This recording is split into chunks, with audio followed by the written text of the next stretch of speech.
Good morning, everybody. Welcome to episode 15 of Schozophronio. Yeah,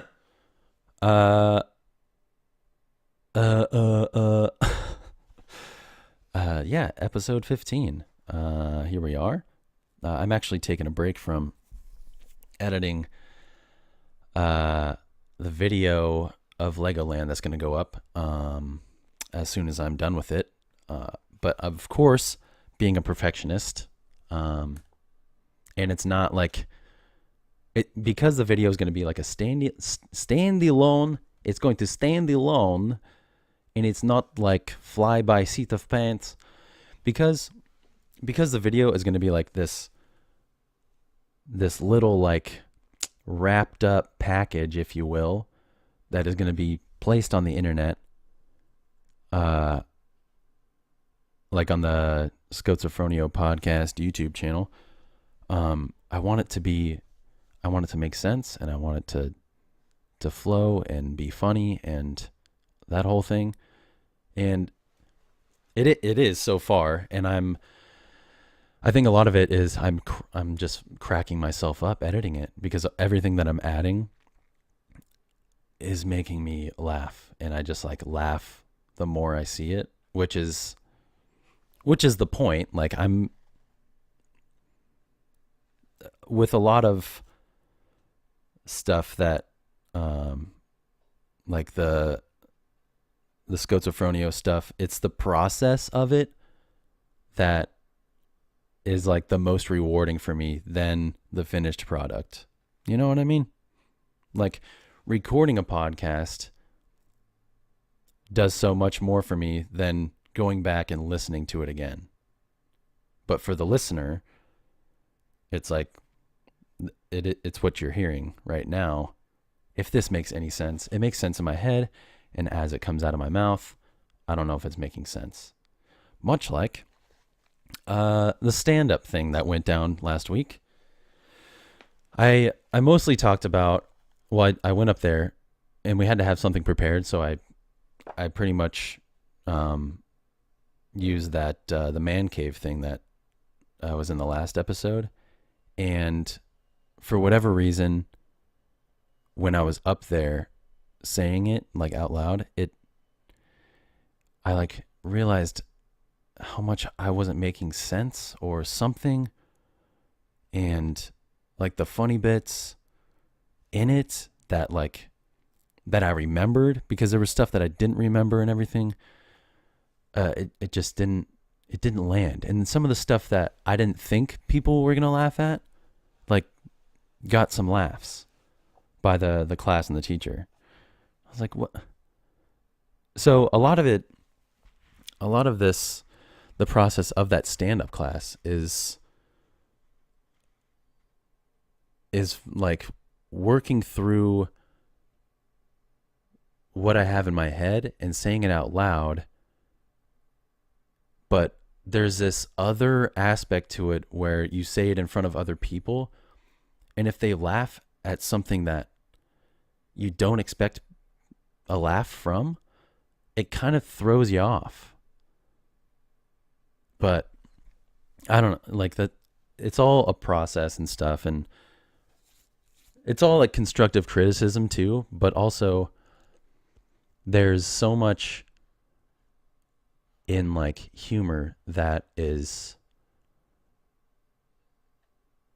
coming to like a head in my head. And I almost got to the point where I started thinking like, what is funny? Like, what do people laugh at? Like, I was having doubts that I was even funny at all, which, I mean, it sounds a little weird to say, and like, it's this whole thing, like, it's not an ego thing for me at this point. Like, I know I have a good sense of humor. Like, I'm not going to say like, yeah, well, I'm a funny guy, so people should laugh at me. But like, it's my sense of humor that I'm like coming up with stuff and writing down and then going to use that in this class. But if that's not funny to the class, it doesn't mean it's not funny. And even me saying those words now is coming from me talking it out with my parents, with like friends, and like it. People have their own brand of funny, and if it's funny to me, I have to do it justice as I say it out loud, with like this own personal like energy and attitude and everything that makes it come off like I'm enjoying myself and that's funny to watch.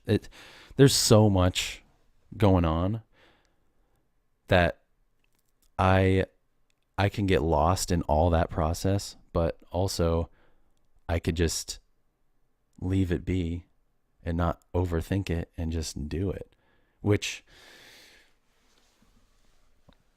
I don't know, like even I mean, obviously I'm using this podcast as something to like just lay out my thoughts as they go from my head to my mouth and stuff, but there's a lot to it, and it's pretty stressful, and it's, you know, it's overwhelming.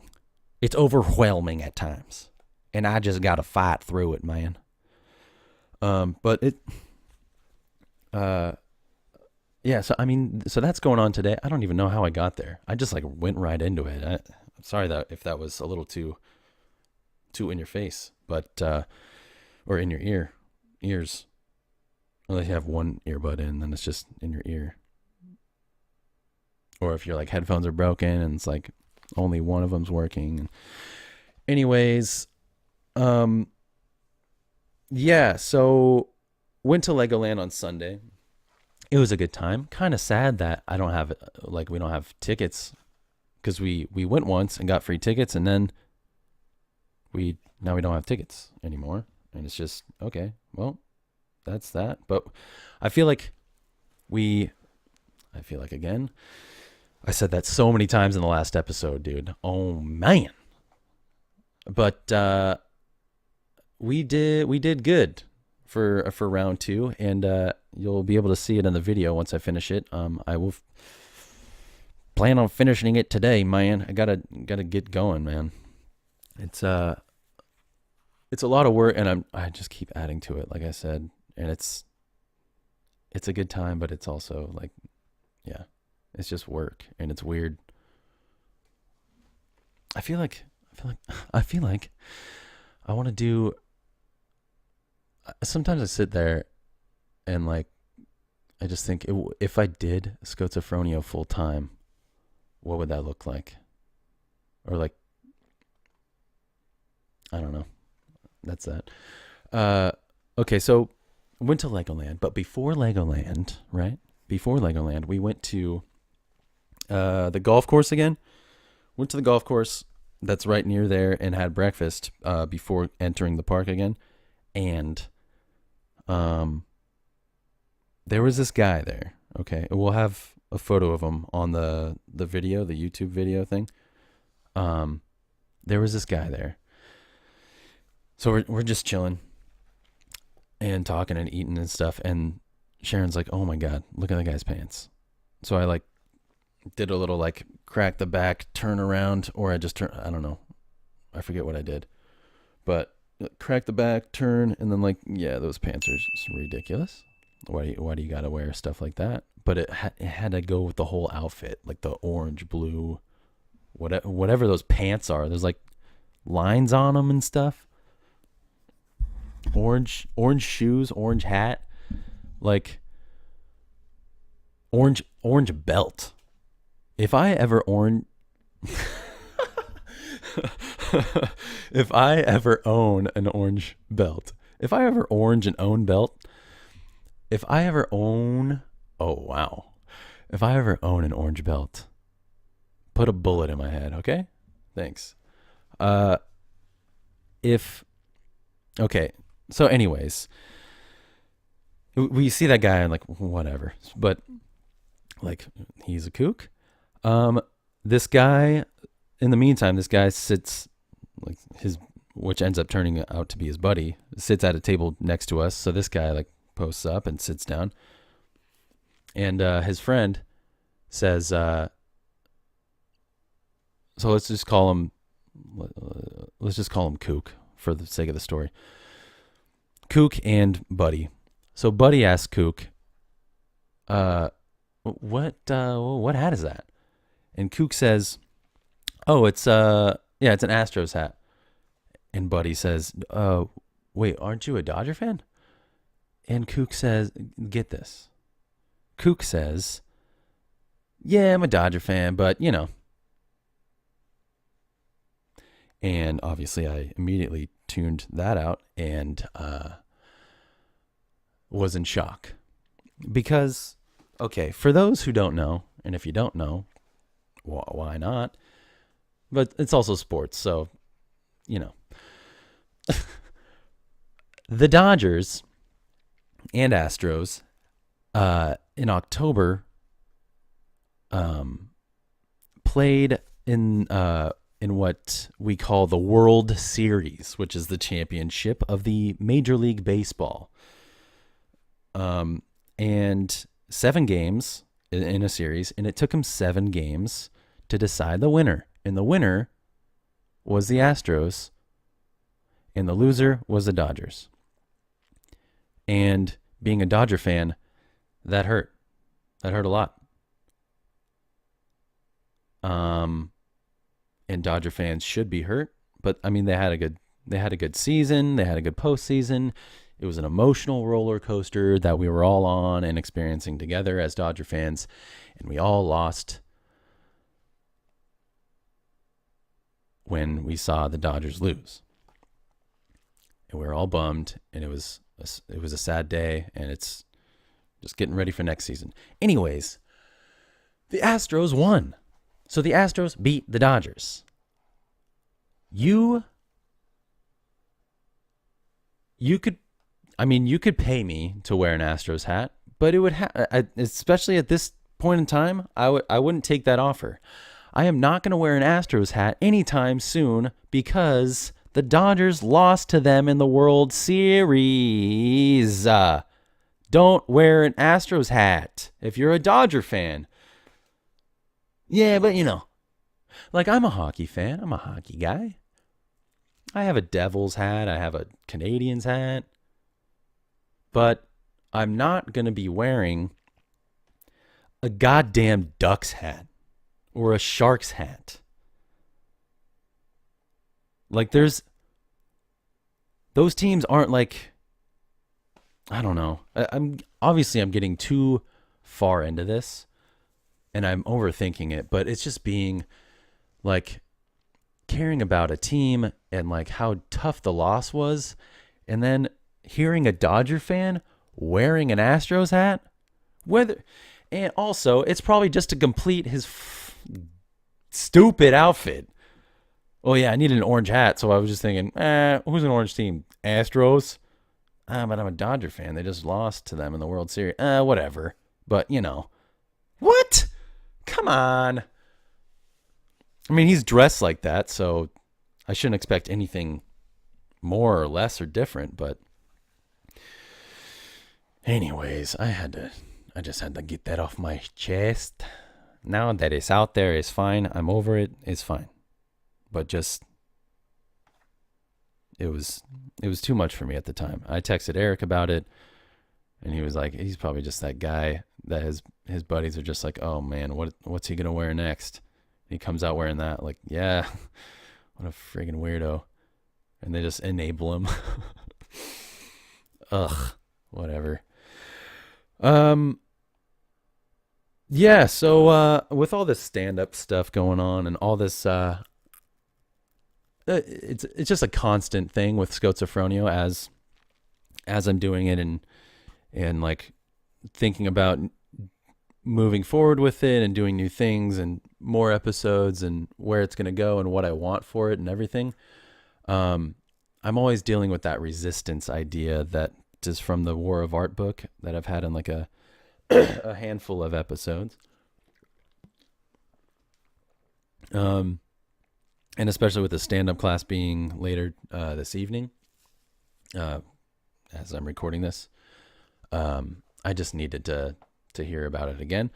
So I picked up the book this morning because I found it again. And what I read today was pretty cool. And it talks about a professional does not take failure personally. And it's like the sun's behind the clouds right now. So the video, it just got like real dark. I don't know it looks kind of weird. But, and I can barely see what I'm reading. But I don't want to turn on the light. Anyways. Oh, there we go. It's coming back out again. So I'm going to attempt to read this again. Like, I know me reading is like a shit show, but I'm going to read it. So we're just going to power through it. But there's a lot of good stuff in here. And I just wanted to read it on the podcast because I don't know, maybe you need to hear it too or whatever, So cool. Okay. So a professional does not take failure or success personally. Okay. When people say an artist has thick skin, what they mean is not that the person is dense or numb, but that he has seated his professional consciousness in a place other than his personal ego. It takes tremendous strength of character to do this, because our deepest instincts run counter to it. Evolution has programmed us to feel rejection in our guts. This is how the tribe enforced obedience, by wielding the threat of expulsion. Fear of rejection isn't just psychological, it's biological. It's in our cells. Resistance knows this and uses it against us. It uses fear of rejection to paralyze and prevent us, if not from doing our work, then from exposing it to the public for evaluation. I had a dear friend who had labored for years on an excellent and deeply personal novel. It was done. He had it in a mailing box, but he couldn't make himself send it off. Fear of rejection unmanned him. The professional cannot take rejection personally because to do so reinforces resistance. Editors are not the enemy. Critics are not the enemy. Resistance is the enemy. The battle is inside our own heads. We cannot let external criticism, even if it's true, fortify our internal foe. That foe is strong enough already. The professional loves her work. She is invested in it wholeheartedly. But she does not forget that the work is not her. Her artistic self contains many works and many performances. Already, the next is percolating inside her. The next will be better, and the one after that, better still. The professional self-validates. She is tough-minded. In the face of indifference or adulation, she assesses her stuff coldly and objectively. Where it fell short, she'll improve it. Where it triumphed. Where it triumphed, she'll make it better still. She'll work harder. She'll be back tomorrow. The professional gives an ear to criticism, seeking to learn and grow, but she never forgets that resistance is using criticism against her on a far more diabolical level. Resistance enlists criticism to reinforce the fifth column of fear already at work inside the artist's head, seeking to break her will and crack her dedication. The professional does not fall for this. Her resolution, before all others, remains. No matter what, I will never let resistance beat me.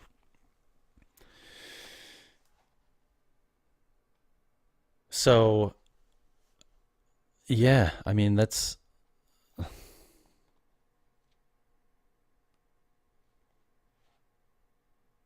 don't know. I mean, I probably should have, like, gathered some thoughts and, like, wrote them down before I recorded this.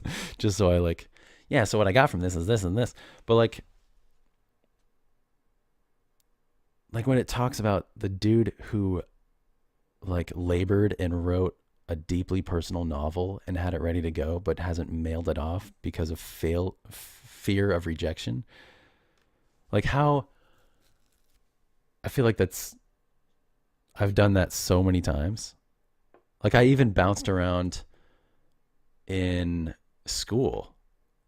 And like I always got to like this point where, okay, this is like a make or break moment, and I would switch. I would like turn my back on it and go and walk away from it because I didn't want to go through it and fail and have to deal with it. And I feel like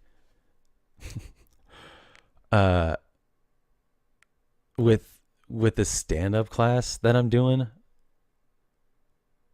this deals with it like on like a moment to moment basis where it's like, okay, I didn't get any laughs there where I usually laugh, so like how do I even go on? Like I just got to press forward and like hope it works again and like see if this lands and like okay, and then just. But the only thing that is stopping me from going up there and talking and like even doing this podcast, or if I'm like, I don't know if I want to do one this week, or like I don't know, it's all in my own head. Like it's weird to think that like life is just like happening around us, and what's not happening like for us or by us is because we're not doing it. It's like, yeah, this is like that in your life right now because you're not doing anything about it, or you're doing the wrong thing. And it's not like, I don't know. I don't know if this is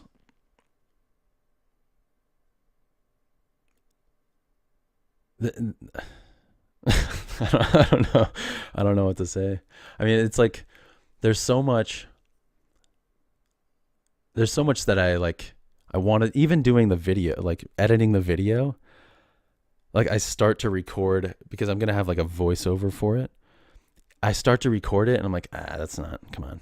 And then like, okay, maybe I'll edit like this part of the video and like put off doing the voice recording for it because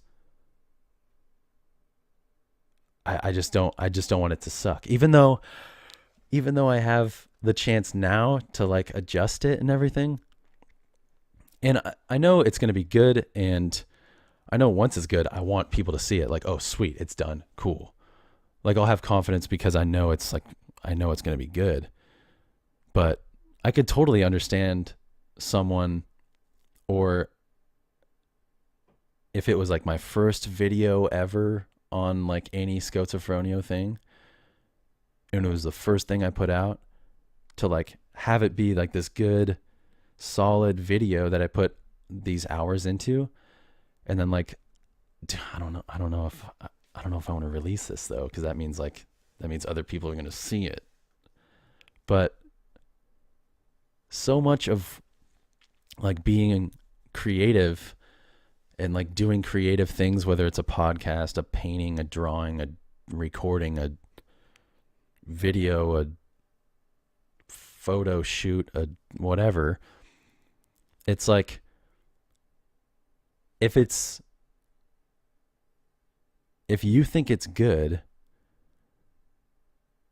and it's like the process of the whole thing, if it's fulfilling, then putting it out,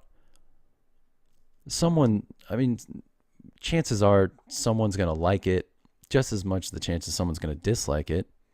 But even within other people disliking it, there's a lot of that could just be like, I dislike it, and there's like it's out of jealousy. It's like, oh well, yeah, cool video, dude. Like, it wasn't even funny. That was stupid. But like, it's because that person like has always wanted to do it, but they haven't, and then they see someone else do it, and they're like, oh, yeah, well, that's stupid. I could do that. Yeah, cool video, bro. Whatever. But it's like it's striking this chord in them that like, I wish I could do that. I mean, I could, but I don't. And they just don't. But then I feel like that's a lot of what goes on. Like a lot of internet trolling is that, because we all have like the resistance inside of us, and we like see stuff or hear stuff, and the people who are like not okay, it's the thought that like, what's really going on, dude? like to all the internet trolls and everything like that, whether it's social media or like whatever, like what's the real issue there? Like, is it just something that is like keeping you from doing that? And so you're obviously interested in finding out that information and looking at that content,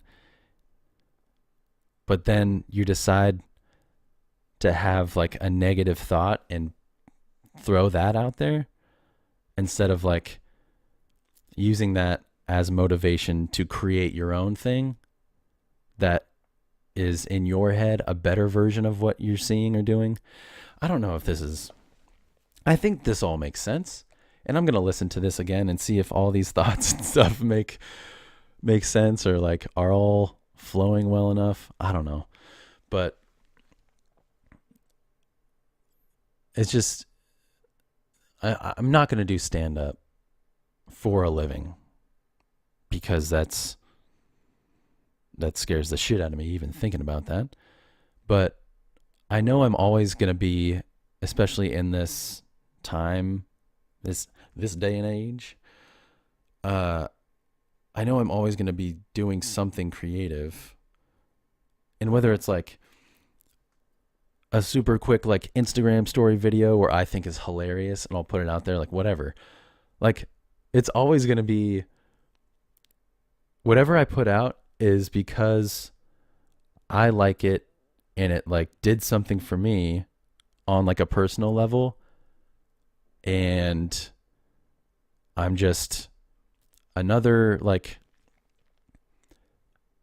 another fish in the sea, for lack of a better phrase. Like I'm just one dude on this earth, but just sharing the experience of doing something like that.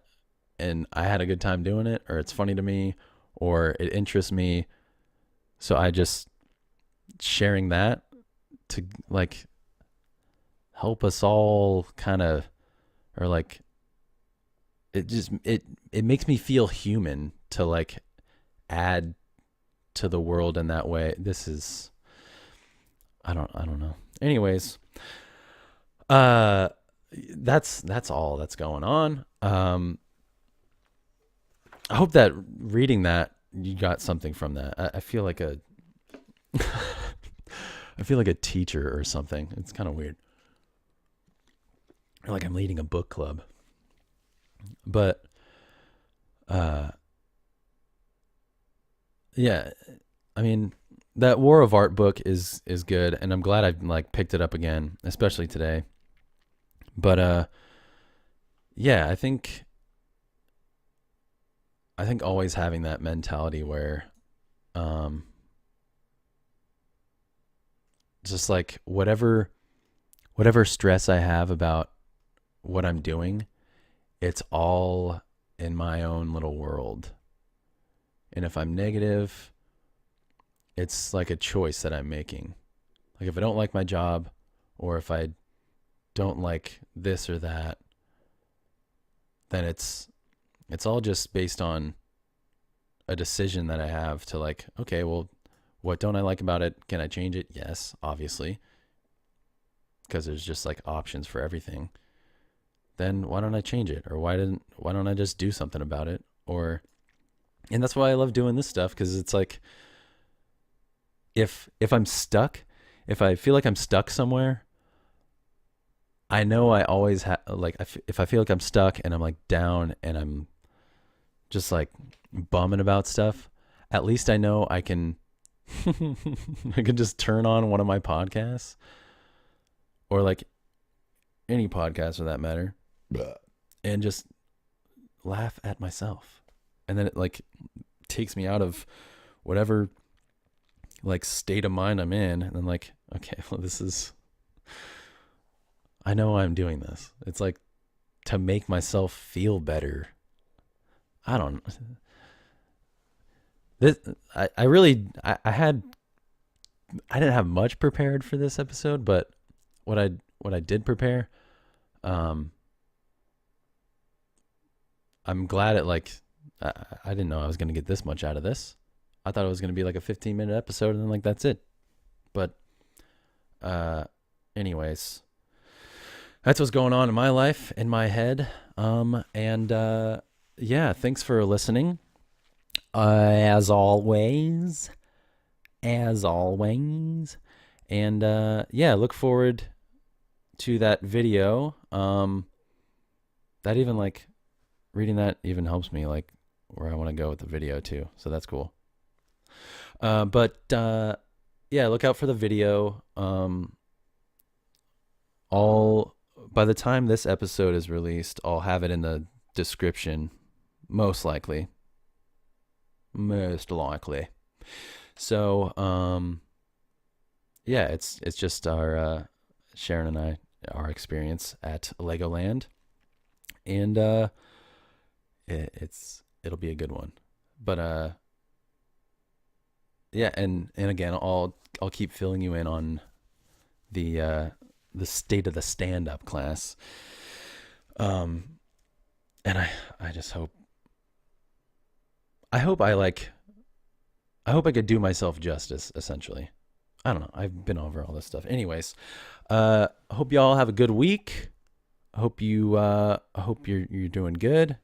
And again, thanks for listening. And yeah.